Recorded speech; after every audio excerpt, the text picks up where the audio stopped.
Got murder on your mind? These guys sure did. They killed Gaius Julius Caesar and then bragged about it on me, a Roman coin.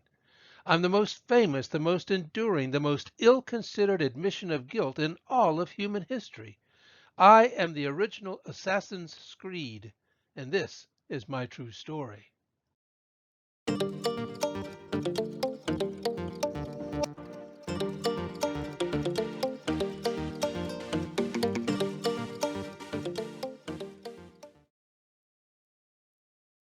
Ancient Rome was a murderous place, and incredibly proud of it.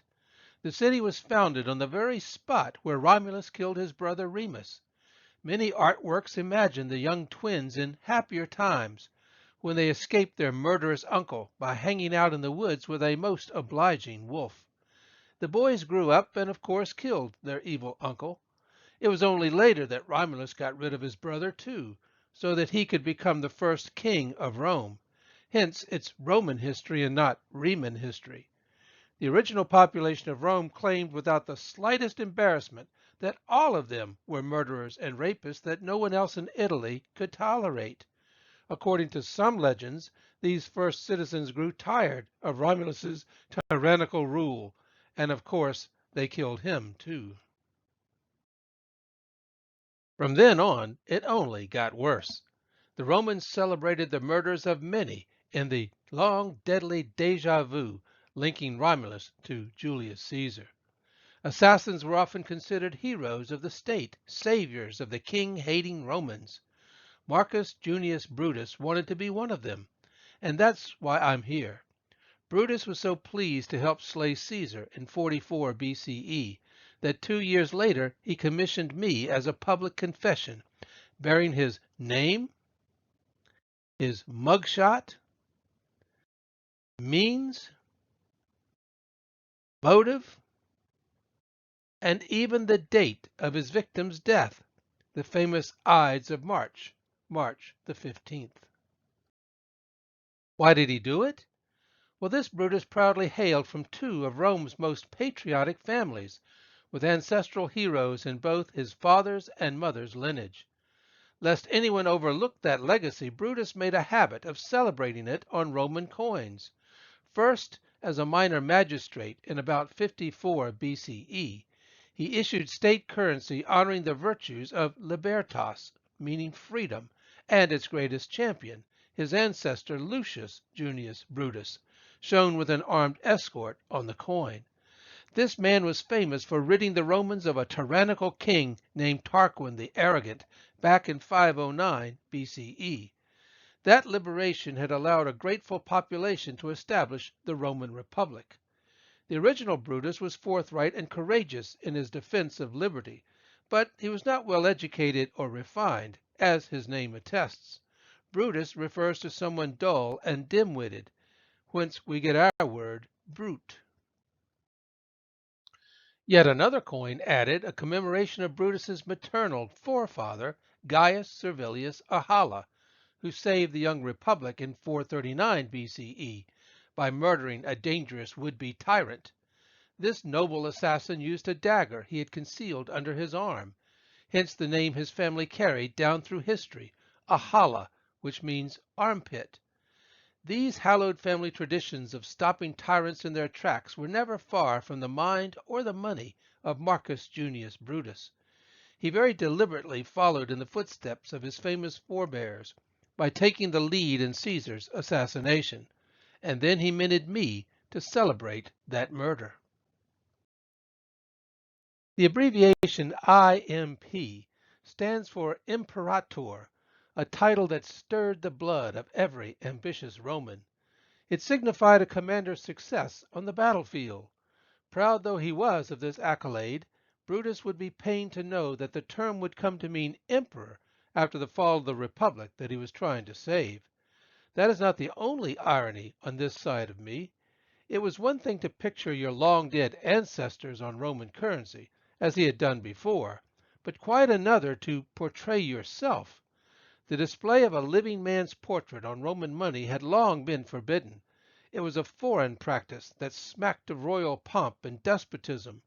Caesar's own self-serving image on his Roman currency had been one of the loudest alarms to startle men like Brutus into opposition. Yet, just a few years later, Brutus himself crossed that line with me as his accomplice.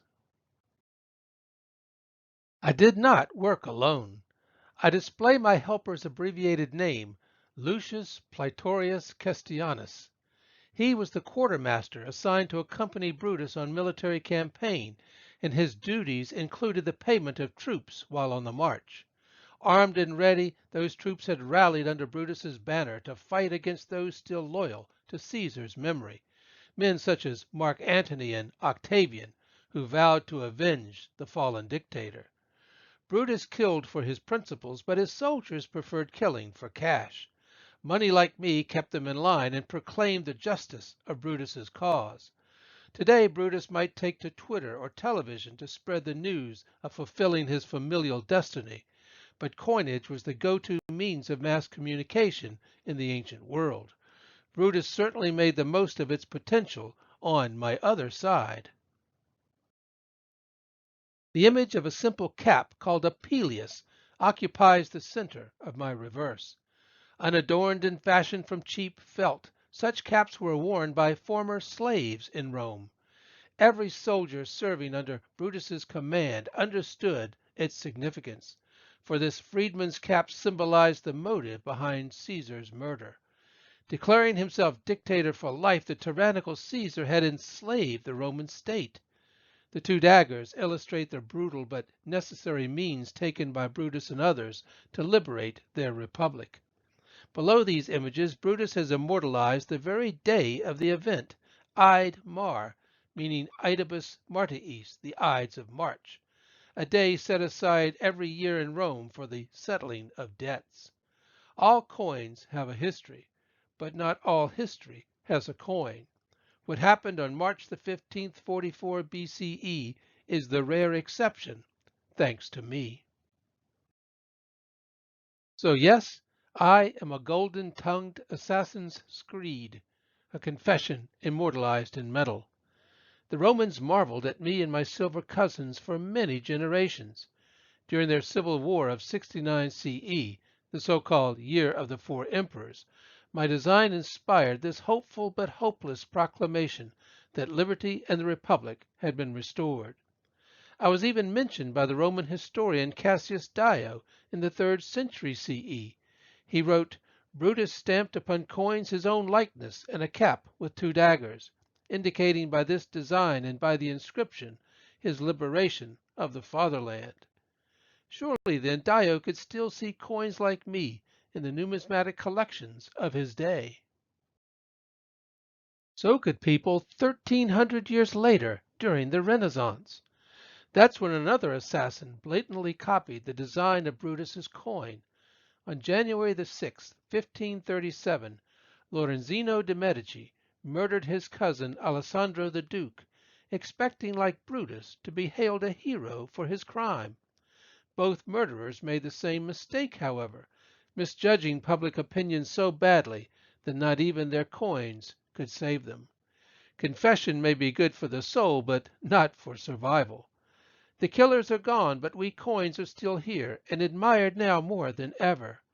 Today, in your 21st century, a panel of numismatic connoisseurs has voted me #1 of the 100 greatest of all ancient coins.